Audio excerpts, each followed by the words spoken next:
So yeah, magandang araw po ulit sa inyong lahat at welcome back po ulit sa ating YouTube channel mga kamaster. So bali isang mabilisang tutorial tayo ngayon, no? Pakita ko lang sa inyo kung paano tayo maghinang. Kanina kasi may tinuruan ako na isang OJT, no? Tinuruan ko siya maghinang. Bilang isang electrician kasi o kaya isang maintenance personnel, syempre required ka na marunong ka maghinang. So kailangan kasi natin yan sa ating trabaho. So ngayon mga kamaster, sa inyo ko naman ipapakita kung paano ba ako maghinang, no? At isa sa mga sasampulan natin ay itong switch na to. So try natin na lagyan to ng wire, no, na nakahinang. Syempre alam naman natin na kapag yan ay nakasolder, so safe na safe yung ating termination, no? Iwas loose contact po yan. So yan mga kamaster, i-ready ko lang yung ating soldering station. So pakihintay na lang mga kamaster. So yan, bago tayo mag-umpisa sa paghihinang mga kamaster, papakita ko lang sa inyo yung dalawang klase ng tingga o yung ginagamit natin na pang solder. So meron po tayo ditong leaded. Ito yung leaded. Ito naman yung lead free. So para makita nyo yung pagkakaiba kung ano yung leaded or lead free, yung leaded mga kamaster, kung makikita nyo dyan, kung mapapansin nyo dyan, yan, mas dark siya. Ito po yung ano yung leaded na tingga. So kung mapapansin nyo mga kamaster, medyo dark po yung kulay nya. At itong isang type naman ng ating solder, yan, isang uri ng tingga, medyo makintab siya, no? Mas makintab siya kaysa sa leaded. Ito po yung lead free. At syempre mas safe gamitin yung lead free. Kasi alam naman natin na yung lead ay masama po yan sa ating katawan, no? Kapag kayo ay nagsosolder, iwasan nyo po na singutin yung usok na lumalabas doon. At isa pang pagkakaiba, si lead free ay hindi masyadong mausok. Si leaded naman ay mausok siya, no? Mas maraming usok na nilalabas niya. So ang gagamitin natin ay ang lead free. So yan. So painitan lang natin yung ating soldering iron.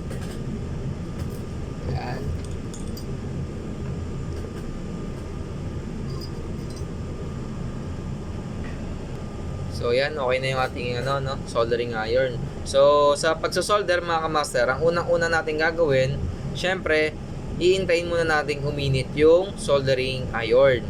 So ang required na temperature nito para makapag-solder ka ng maayos ay 350 degrees Celsius up to 400. Kahit anong type ng soldering iron yan, mapa soldering station man yan or yung normal na soldering iron. Kung wala ka naman panukot ng temperature, ganito mo lang makikita kung nasa tamang temperature na ba yung iyong.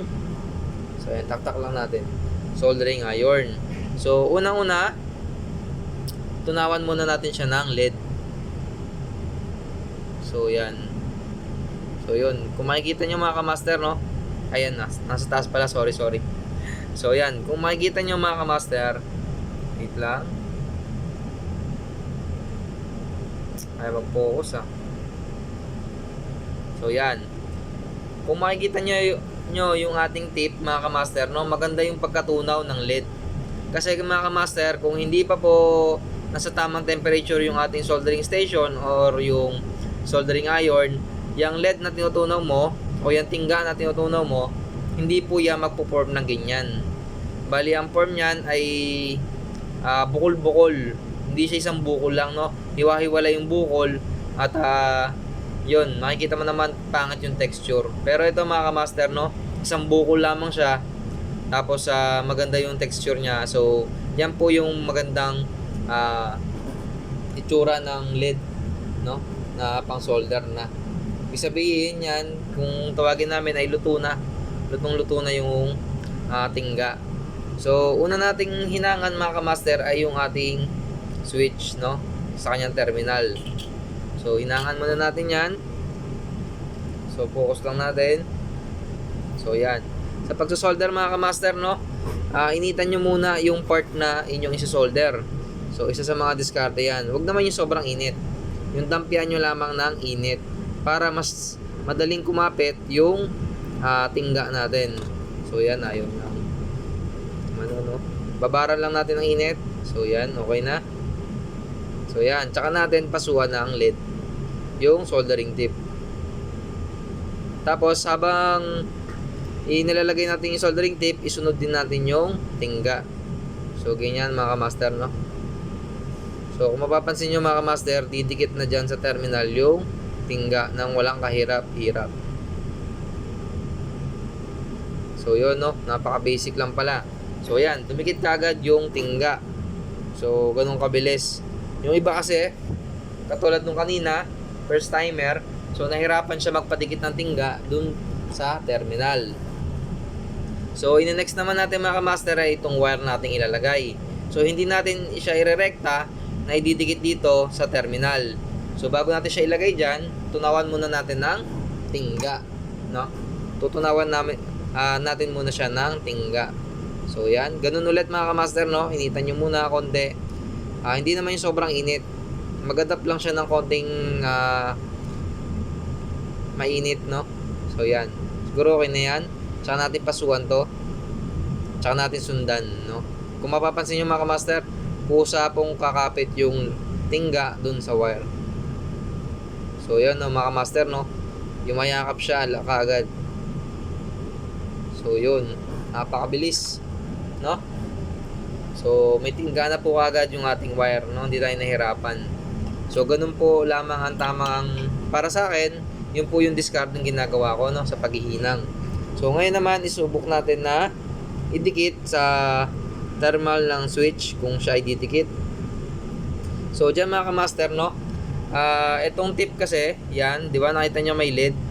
Pag yan ay naggo-golden na, naggo-gold na yung kulay niya, so overcook na yung LED na yon. So ang gagawin nyo dyan, ipupunas nyo siya, ipupunas nyo siya dun sa foam na mayroong tubig, no? Kung wala kayong ganun mga kamaster, so itik-tik nyo lamang siya dyan. Taktak nyo lamang siya, no? Ganyan, no? Parang malaglag. So kapag wala na yung lumang LED o yung overcook na LED, so magtunaw tayo ulit ng LED, panibagong LED, para hindi makalat yung ating sinusolder, no? Maganda pa rin yung ating sinusolder. So yan, tunawan lang natin yan. So okay na yan. So tsaka natin isolder to.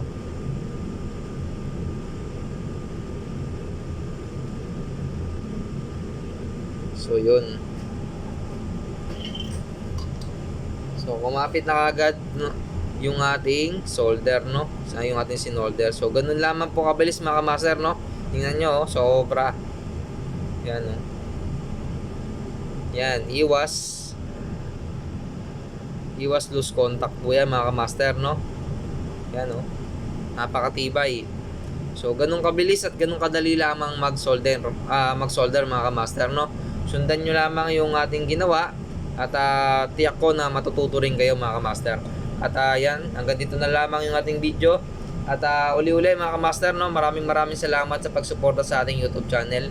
At sana mas dumami pa yung ating subscriber, no, at sumuporta doon sa ating YouTube channel. So yun mga master, maraming salamat po. At kung hindi ka pa nakasubscribe sa ating YouTube channel ay mga master, pa-subscribe naman po. So yan. So yun, thank you mga master.